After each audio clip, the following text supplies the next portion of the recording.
and his continual sustainment towards his children, it would be after this, where the father's love would once more be tested and seen in his heartfelt responses to his oldest son.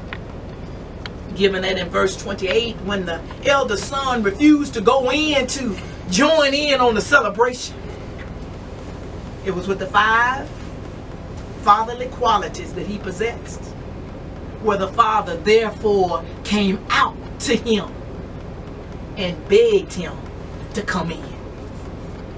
But even though the older son refused and threw an awful temper tantrum by saying to his father in verses 29 through 30 from the Amplified Bible, "Look, these many years I have served you, and I have never neglected or disobeyed your command.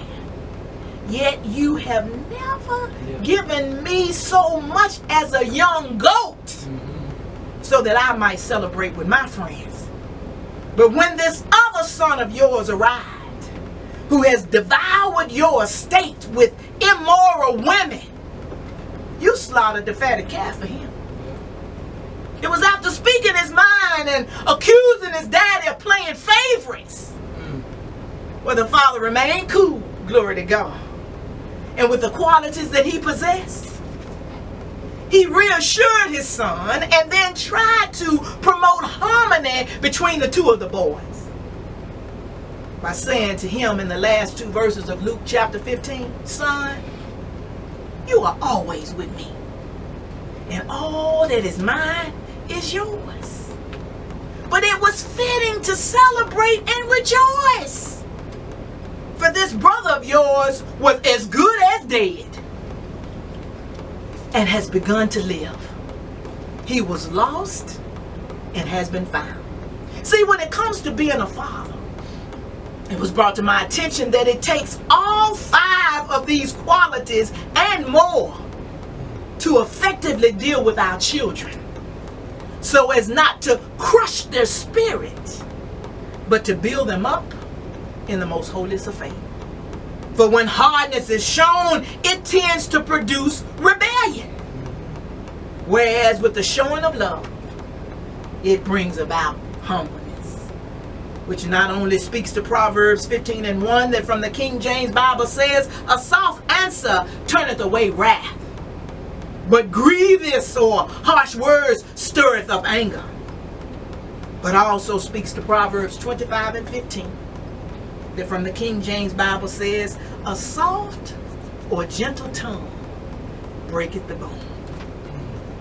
Therefore, in addition to the 5 particular qualities as talked about in this message already, another quality that fathers possess is their ability, Pastor Rick, to provide the edification, exhortation, and comfort that the child needs by prophesying or speaking God's truth to them, as per 1 Corinthians 14:3. Now, while every father, I am sure, has a story to tell about how his children may have needlessly suffered in one way or another when he failed to exercise each of these 5 particular qualities. Before taking my seat, which I'm almost about through, before taking my seat, I would like to share what happened to Jacob and his kids after he fell short of providing either one or all of the 5 qualities, when he in Genesis 34 learned that Dana, his daughter, who Leah gave birth to, had been raped by a man named Shechem, who was the son of Haman, the Havite prince or sheik of the country, on the day that she went out unescorted to visit the young ladies that lived in the land. And it was when Shechem saw her, he took her and he violated her. Then after the crime was committed, his heart was somehow attracted to Dinah. And it was because of his so-called love for her, where he in Genesis 34:4 was led to say to Haman, his father, "Get me this girl as my wife." Ain't that crazy?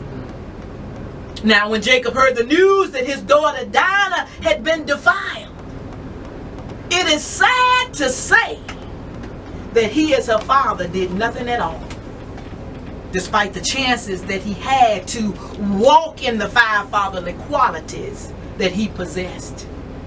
For when the first opportunity arose after hearing what had happened, Jacob chose to keep quiet about it, due to wanting to wait for Dinah's two brothers to come home from the field.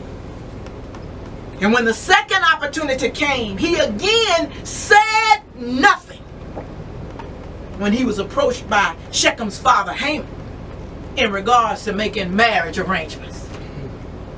Nevertheless, it would be when Jacob's two sons got home, where they, upon hearing what had happened to their sister Dinah, they became both sad and furious all at the same time.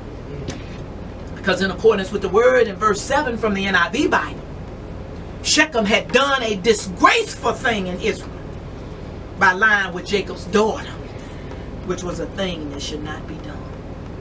Yet to this, in verses 8 through 10, Haman said to them, "My son Shechem has his heart set on your daughter. Please give her to him as his wife. Intermarry with us. Give us your daughters and take our daughters for yourselves. You can settle here among us. The land is open to you. Live in it, trade in it, and acquire property in it."